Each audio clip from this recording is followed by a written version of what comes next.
Yo, what is up guys? Anthony Booty Tran here with another episode with Solar Tradecraft. And in today's episode, we're going to talk about how you can safely send money to China without getting screwed over. And this actually question comes from someone from my Vietnamese audience, right? So if you guys didn't know, I was recently out in Vietnam on a trip to speak at a couple conferences out in Vietnam. Shout out to the FBA Avengers group for hosting me out there. But basically, it's funny how things come full circle, and now like I'm doing business in Vietnam, the country where my parents are from. And you know, this is my third time there ever, third time seeing my family there ever. And you know, it's a real humbling experience to just experience different cultures. And that's what I love about hands-on. I can work from anywhere, I can live from anywhere. But anyways, enough about me. Let's talk about you and how you can safely send money to Asia. So when dealing with any suppliers, what you got to understand first of all is payment terms. So when it comes to payment terms, paying a supplier, what that means is how you pay a supplier. So payment terms, standard payment terms, our normal business practices is you pay a 30% deposit, right, to start the production of your goods. And then you pay the 70% remaining balance, right, after the production is complete, but before you ship it to Amazon. Okay, before it gets shipped to you. Let's break down on best practices on how to pay your deposit, right? So paying the deposit is different from paying the 70% remaining balance. So if you're working for a factory for the first time, or you're working with a new supplier, what you want to do in best practices to protect yourself is pay the 30% deposit with PayPal. Sometimes a supplier might say no, but if you really insist, they should say yes. Most suppliers will accept it, right? So the way it works is you're going to pay with PayPal for your deposit with a credit card through PayPal.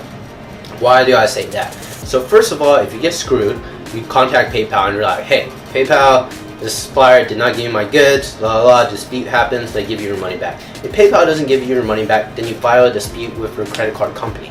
When you file a dispute with your credit card company, they always give you your money back, generally, unless you always do chargebacks, then I don't know. But so basically, those two ways, right? PayPal and then your credit card company, you can do disputes through both of them to get your money back. Okay, and that's how you pay your 30% deposit. But one thing you want to keep in mind is if you pay your deposit with PayPal, a lot of suppliers will generally put the PayPal fee on you. So for them to receive money from PayPal, they can pay anywhere, I think it's from 4 to like 6%. So it's generally common for them to pass that expense to you by charging you an extra 4 or 6% for your goods. So it's totally normal, but for peace of mind and safety for you as a new seller or starting with a new supplier, it is okay to pay this 4 or 6% just to get it started and build a relationship, right? Moving forward in the future, you can pay it by wire transfer, or you can, you know, ask to split the fee, or however you arrange it with the supplier, right?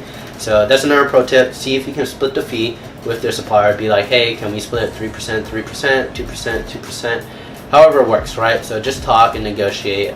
The Chinese like haggling. If you're doing business in China, if you've been doing any business in Asia in general, you gotta haggle. That's just how it works. Next. Alright, so we got the deposit covered. Now we got to worry about the 70%. So the 70% is the remaining balance of your goods, right? So because you put the deposit down, the production has started. Production has started, and then now production is complete.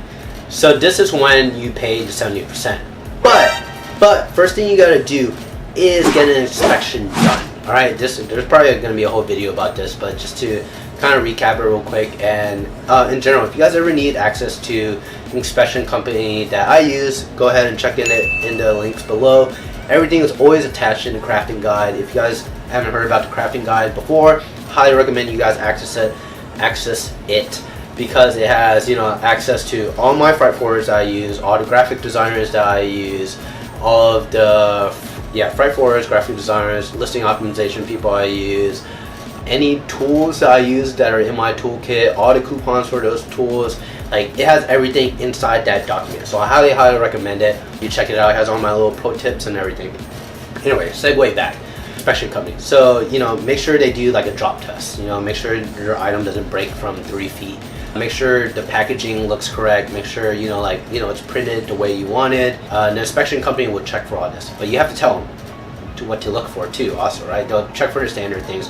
You have to tell them what to look for. Make sure there's 1,000 units there if you order 1,000 units. okay? And then, you know, you want to make sure the barcodes are right. The FBA labels on the outside of the boxes are right. Make sure they palletize their product correctly. Make sure the wrap is correct. You know, depending on the way they do it, just make sure the paperwork's correct and all the certifications are in order. And then inspection companies should generally help you with that.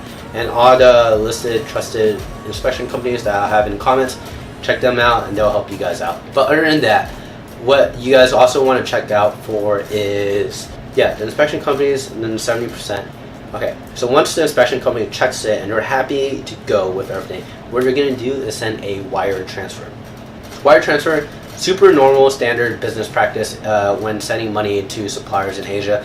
Definitely, if a supplier tells you to send money by like MoneyGram or like one of those weird services that are at your grocery store, do not do that. Send it by wire transfer. That's normal business practice, right? A wire transfer is when you send money from your bank account to your supplier's bank account. And, you know, so you just go into their local bank account. The first time you do it, you're probably gonna have to do it in person, but make sure you ask them in the future to set you up for online wire transfers. Because I'll tell you right now, I personally hate going to my local bank. There's always a wait time, kind of smells, I don't know, people there aren't like really happy, and I just rather personally not have to drive, right? I mean, that's why we're in this business, because we can work from anywhere. So if you want to work from anywhere, definitely detach yourself from physically going to bank and set up online wire transfers, right? Pro tip right there. You're going to go in the bank, and then you're going to have to make sure you get all the information from your supplier, right? So you're going to need like the SWIFT code, the account number, their name, the address, bank's address, and then description of the goods, and then the amount to send, right? And then you gotta make sure if you're sending money in USD or some other currencies like Hong Kong dollars, RMB, whatever it is, okay? And then so you go to the bank, fill out the paperwork, and please fill out the paperwork correctly. Because when I fill out the paperwork, so I'll tell you a story about this past quarter 3, right? So right before quarter 4, I sent money. I went to the bank because I was sending 100 grand to one of my suppliers, and and normally I don't send that much, right? But it was Q4 and I had a big shipment to send to this one supplier, and so I had to order like a lot of inventory. So normally I do it online, but you know, for security reasons they made me come in person to send an amount that high. So I went into the bank, and then gave them all my paperwork, and then, you know, all the names are in like Chinese and everything, so nothing really looks familiar. You can't just really read it and know if there's a typo off the bat, so you gotta check each individual letter. So I didn't double check and triple check the guy that inputted my information in, and that's my fault, right? Do not blame anyone else, it's your fault. You have to double check it and triple check it. And he accidentally, well, I didn't catch him mixing an I and A like backwards, so it was just basically one typo difference, okay? And that in itself made me have 100 grand that was missing in limbo. Okay, my 100 grand was in limbo for like 3-4 weeks, and I was stressed out, I was scared, but I'm an optimistic person. I knew everything would work out, and everything worked out like it always does, thank God. So that worked, but basically what I had to do is I had to get a man, do a lot of paperwork, contact their bank, contact my bank, and then next thing you know, the money came back into my account, thank God. Had to pay another wire transfer fee to send the money again, and wire transfer fee to get the money back. But it's better than losing 100 grand, right? So please, if there's anything you take away from this video, it's double, triple, quadruple check the wire transfer amount that you send to Asia. Make sure you don't add an extra zero. Make sure, you know, there's no typos. But in general, if you're sending from a US company, wire transfer fees can be anywhere from like $25 to $45. My fees are $45, so you pay $45. It's pretty normal. It shouldn't be higher than $45. If it's lower, it's like usually because you have like a special checking account or a business account, or you know, you just get hooked up somehow, and I don't get the hookup. So if you guys know a hookup for less wire transfer fees amounts, then let me know. But yeah, that's how you send your money, right? So PayPal, right, for the 30%, and then wire transfers for that 70% remaining, right? And that's how the safest way to do it. And like I said, do not send that 70% rebalance until you're 100% sure the goods are like how you want it and they're on their way to Amazon. Other things that I want to let you know. So there's 4 other ways that people send money to that are like common but not as common too. So let me explain those to you so you guys are aware of them and you guys can move on to these. They're like more advanced tricks for like more advanced sellers once you're sending like a little bit more money. The first one isn't really, but so Alibaba Trade Assurance, Beam, Ward First, and then Payoneer. Right, so Alibaba Trade Assurance basically I wouldn't say is advanced, but it's more beginner actually. Most suppliers generally don't like using this because then Alibaba takes a fee versus PayPal. But Alibaba Trade Assurance, it's pretty nice. It's a good way to get started with working with any supplier. I would generally keep using it if the supplier like offers it. But most suppliers I found don't offer this, and I've only used it once personally. The way it works is with Alibaba Trade Assurance is you wire money to Alibaba, and then Alibaba will wire money to them once you're happy with it, and once you're happy with the goods and everything. So that's all it is. Alibaba Trade Assurance, it helps you protect your money, and of course Alibaba Trade Assurance is like very reputable company. Like you can trust them. Like you should be fine with them. Alibaba is like one of the biggest companies in China. Alibaba could be the biggest company like soon. Like I don't know, they're crazy. But you probably use Alibaba as a search engine, so you're familiar with Alibaba. But the other ones you may not have heard of are Beam, WordFirst, and then Payoneer. So depending if your supplier has accounts set up with them, then you can send money to them through these services and hit minimal fees, right? Especially if you're sending the same currency, right? So USD to USD. So it generally works better for like my viewers that are like you guys are American, because we usually send USD all the time, and usually people in China always want USD. But if you're using those other services and you're sending money from like say British pounds to USD, or USD to RMB, or USD to like Hong Kong dollars or something like that, then there's going to be fees on top of the money they're sending, and it may not be worth it. So those three companies like WordFirst, Payoneer, and Beam make their money on conversion rates, right? Whenever money is converted between different dollars. So that's where those companies make their money. But if you're sending generally like the same amount, the same currency, then you're going to be good to go, and the fees are going to be on that are going to be very, very minimal. So what I'm talking about is like, you want to check out Beam.